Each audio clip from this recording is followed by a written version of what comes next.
Uh, as Mill is on the table, those life totals are probably not so relevant, uh, but I will ask the judge to correct it a bit once we get to it.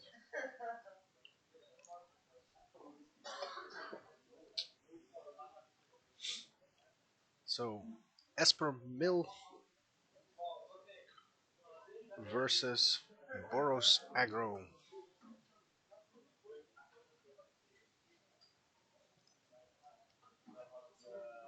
And we are on the way with a mulligan. No, we're not on the way. We're not going anywhere. I lied. Never trust somebody that does coverage. All they do is lie to you and make things look more interesting than they actually are. That's my job. That's not really a job. It's a hobby. But you know what I mean.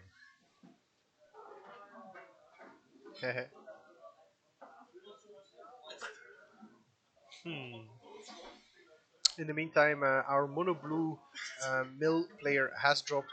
He was playing with a experimental version of the deck, and looks like that didn't really serve him that well.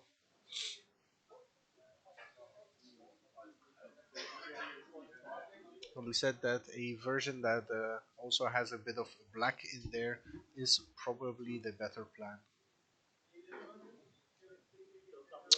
Boros is looking at their mulligan hand. Looks like they're keeping and selecting which card to put on the bottom. And we are off to the races. Mono Blue, Esper Mill is on the play, so getting all the advantages they want against any aggressive deck here.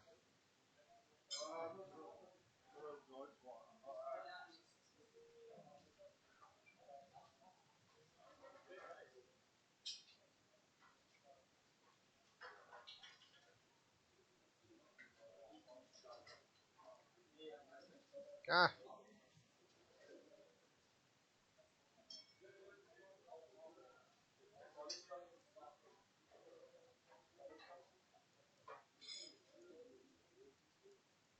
there's weird stuff happening to the camera. I just stop trying. Can you adjust the life totals again when you go upstairs? Thank you. Okay, so Burning Prophet facing off against a Wall of Lost Thoughts. Dimir is strong in this one. Strong like tree.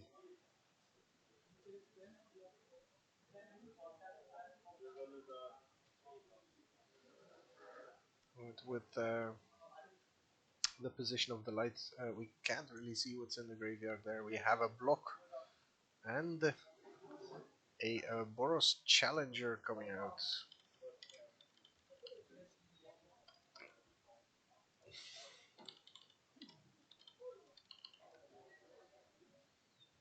Boros Challenger gets Thought Collapsed.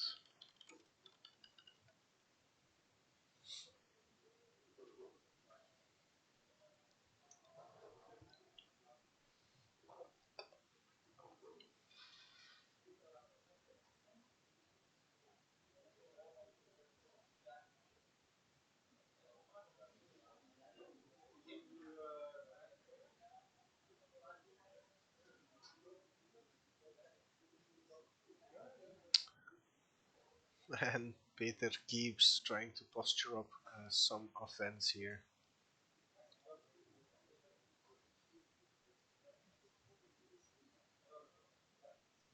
Will use a, what's it called?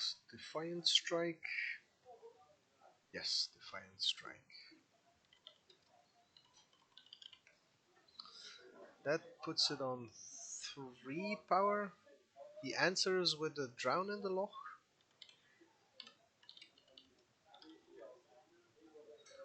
which gets answered with uh, God's Willing.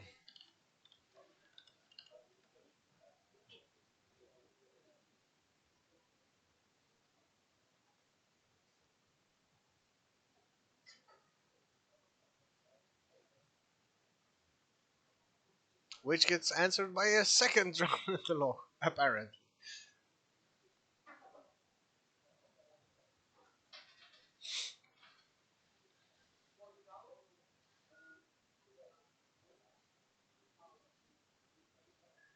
So, Jeffrey, for those of you that don't know, is probably the biggest fan of mill decks in Gentry that I know.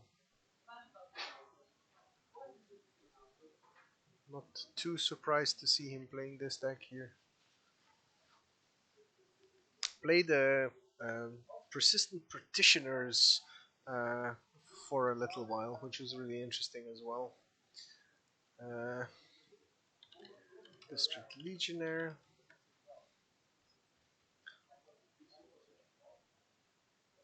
Blocks again. Not afraid of these attacks, as we still can't see the life totals here.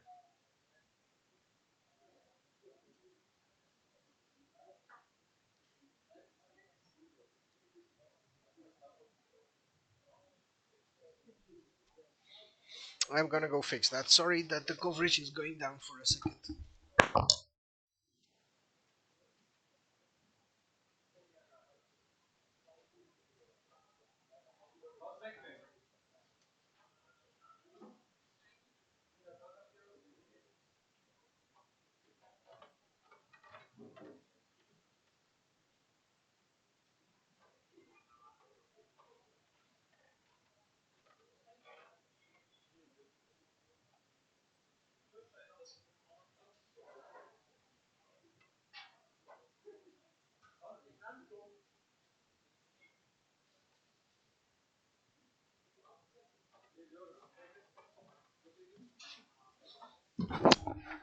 There we go.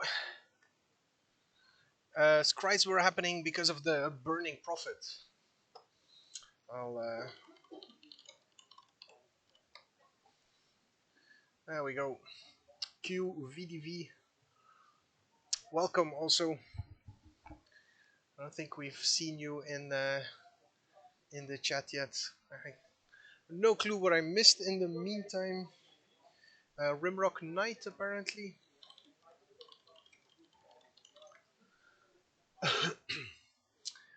The adventuring aspect of Adventures with Boros. Spark Harvest aims to take out that 10th District Legionnaire. Ooh, can't talk anymore.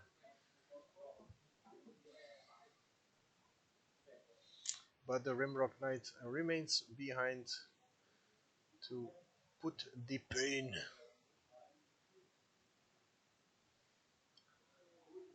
The life total board not cooperating.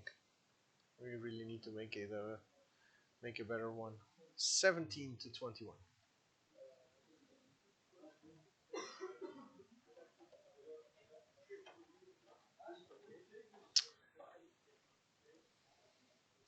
What's this? Overwhelmed Apprentice. Good answer to the Rimrock Knight, that's for sure. We have an Ardenvale Tactician.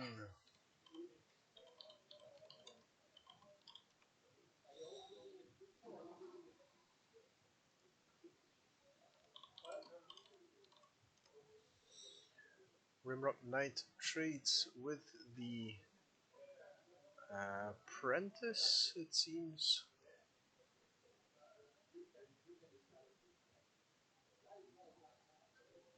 As the Ardenvale Tactician comes in.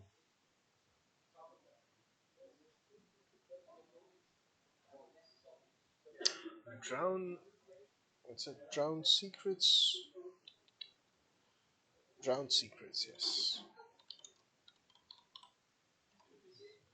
Comes down for Peter.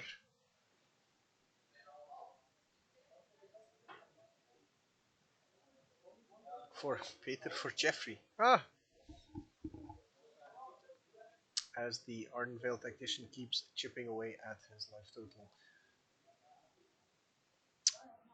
Fires off a Duress, sees a main deck pacifism.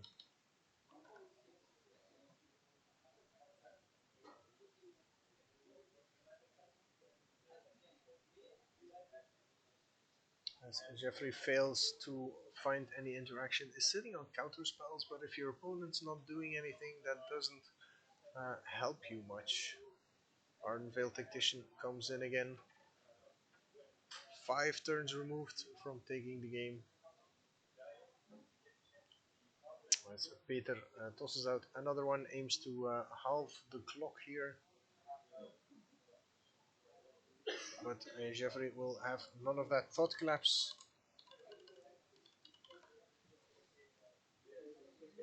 will mill cards both from itself and the drowned secrets.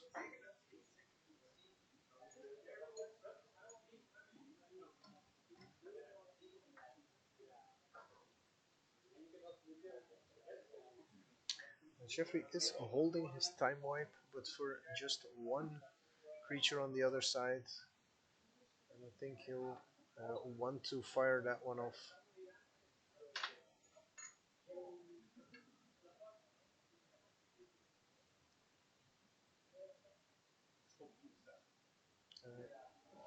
He can wait a little bit on that one. Hope to take a second creature down.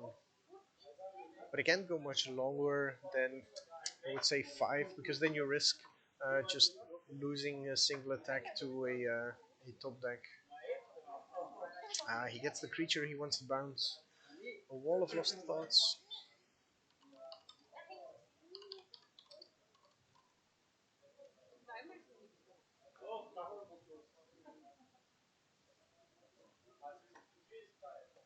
So mills 4.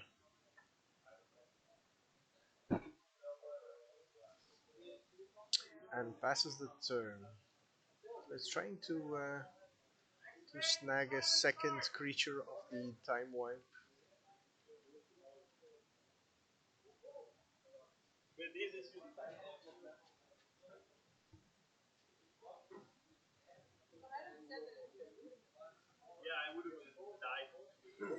So time wiping returns the wall to hand.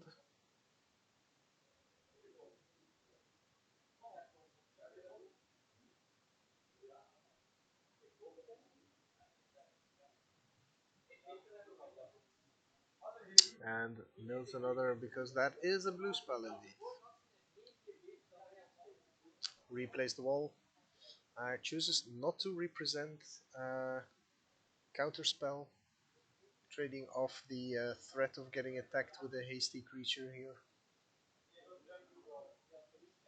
Still has 15 or so cards in his deck, holding double God's Willing and a Shock. That looks like another Rimrock Knight. Shock.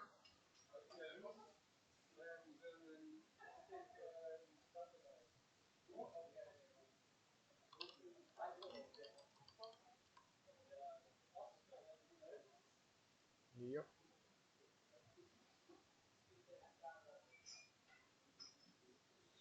Jeffrey top decks a land, and this should be a God's Willing into a hit, into a shock for the kill. God's Willing. Protection from blue, please. Yep. Attack, please.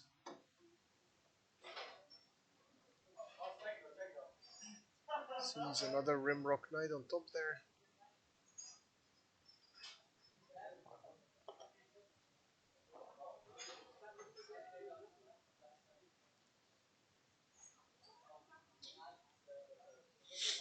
Can't block because of protection. Goes down to 2. Fires off the shock and takes game 1. Goes to Peter Steenbeek. Now Peter um, will be looking at some of the cards in his main deck that really don't look like they do much in this matchup. Those pacifisms, for example, are very underwhelming. The one Law Rune Enforcer, it's a tapper, not so good either, though it's equally good at making sure a blocker doesn't oppose you anymore. On the other hand, what is he bringing out of sight. He has two fire urchins he can bring in, Chavra's Pyro, Helix, and an extra shock. So he has five cards he can bring in um, instead of other cards that aren't so exciting for him. For Jeffrey Tibergain, um, we have um, pretty good cards for him already in this matchup. Um, Norfolk Secret Keeper and Wall of Lost Thoughts are his mill engine. So Tiny, Spark Harvest, Overwhelming Apprentice, Into the Story, Thought Collapse, Didn't Say Please, full set of Drown and Lock here. One of Obnixilis Cruelty, one Longmere Serpent as well as an alternate win condition. It's funny when attacking becomes an alternate win condition. A Time White, Drowned Secrets, and a Jace Welder of Mysteries. The rest is land in his sideboard. He has an extra Obnixilis Cruelty. He had space for a Dispark, one Bring to Trial, two Disenchants, and three Cosmina's Transmutation. Not a complete sideboard from him either, so still room to improve, even though he doesn't have a lot. He wants to or can board out. It's a deck that's very tight in how you uh, sort it, in how you build it. So not much play there. In the meantime, Peter, um, yeah, is taking out the pacifisms and the tapper. It looks like, but we don't know in favor of what. Two disenchants. Wow. So he's expecting disenchants to be relevant. Looks like he already boarded. No, that's his sideboard he's holding, and we still see the urchins and the shocks in there.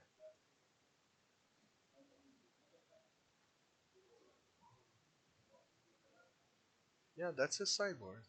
Urchin, urchin is still in there. He doesn't want just extra pressure, but he seems to have spotted something he really wants to get rid of in enchantment form. Well, he saw the drowned secrets, and maybe he thinks that was an uncommon that he really needs to address, but that's a one of rare. Um,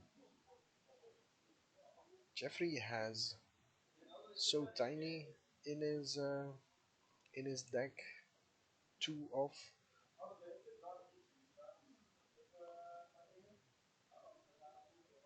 and the Drowning Secrets. Those are the only enchantments he has. He has Cosmina's Transmutation in the sideboard, but this really isn't the deck you want Cosmina's Transmutation for.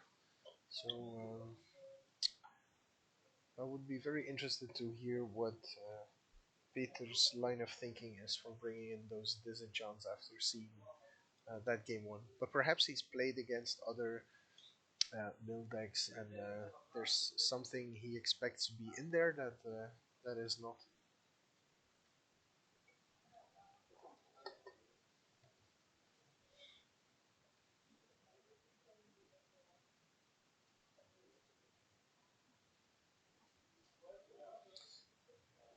Jeffrey has Secret Keeper into Drown in the Lock,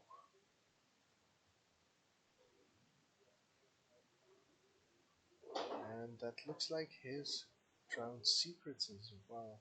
Not sure if he has one or two lands. He has the second land as well. Yeah.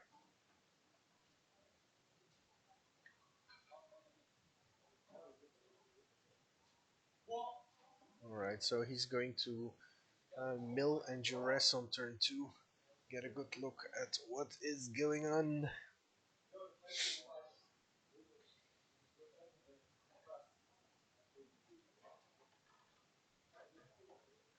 Draws a Spark Harvest here.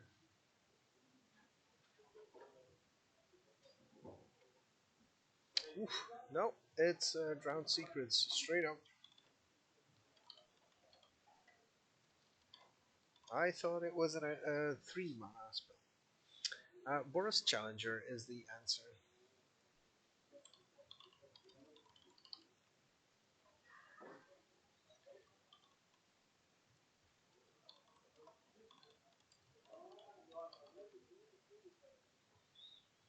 As it addresses and takes out the shock, the only spell there. Two lands, three creatures left. Shock, another one of those fun spells to look up.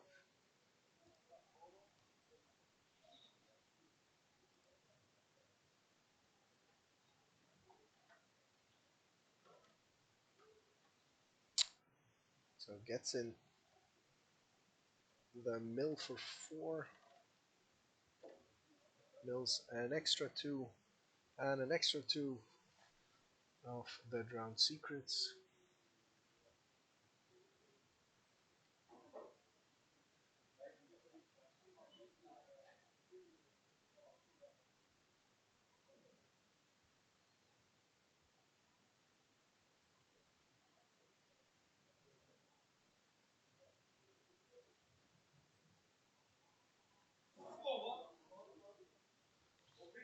Tenth District Legionnaire.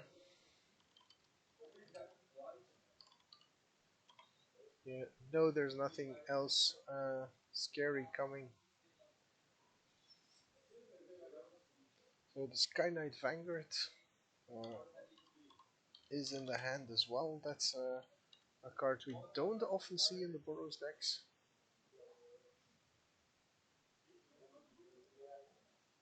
What?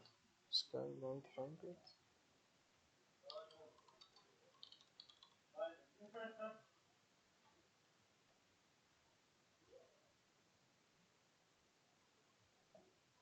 I think that's what the name is. Must have mistyped it first time.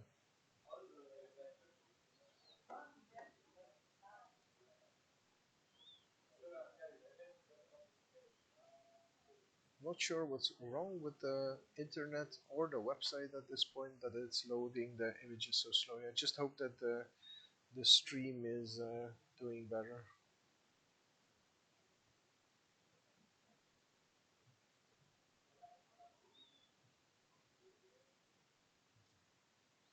No haste creatures for Peter this time, so he gets to represent things. Jeffrey took care of one of the creatures and then rolls out the army, Sky Knight Vanguard, and Boros Challenger.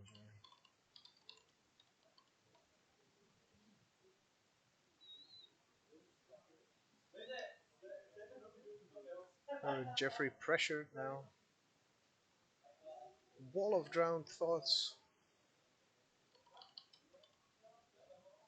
Of Lost Thoughts.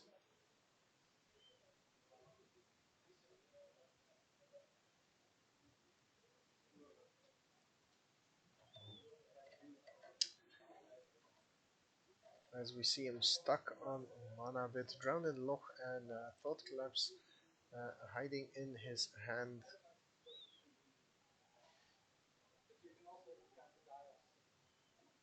As we now see the mentor aspect of those Boros challengers coming into play.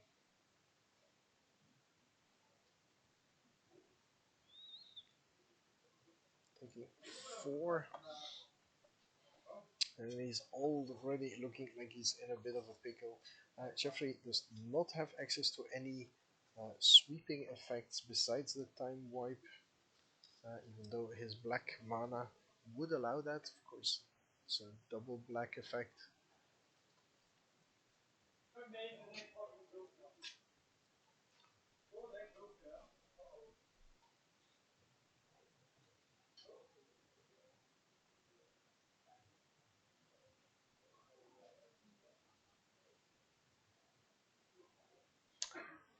So Jeffrey deep in the tank, but it's not looking so good for him here, to be honest.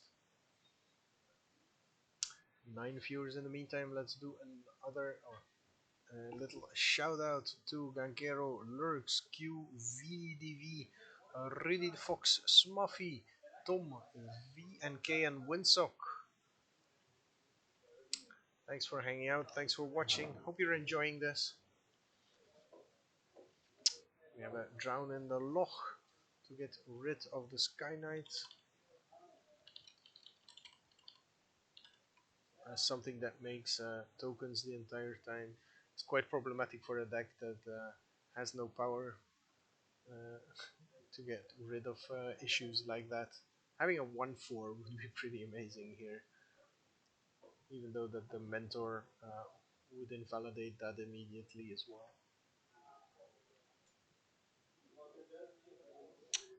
Pumps one of the Boros mentors.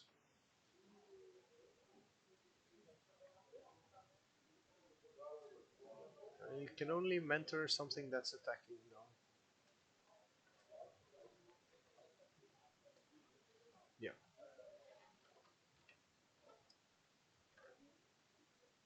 So he pumped one of the Boros challengers and so it could mentor the other one.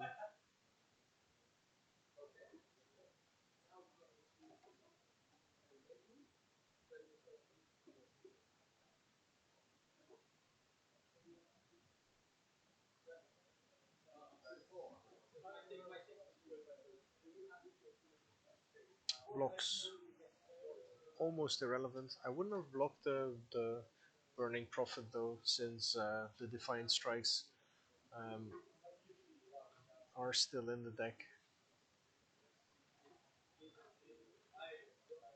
Goes down to 9 single digits, and he doesn't look close to milling out his opponent.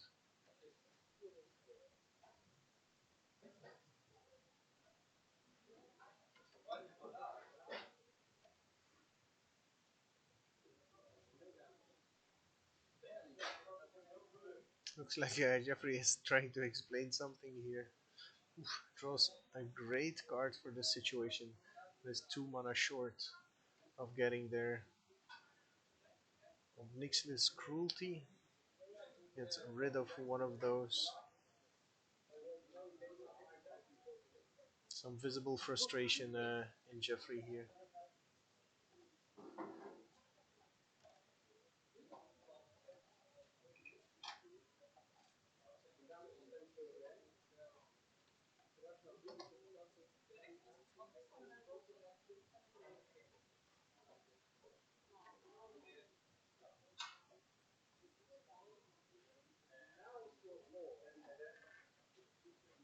Arnvale Tactician taps his creature and Jeffrey scoops them up. Peter Steenbeke wins 2-0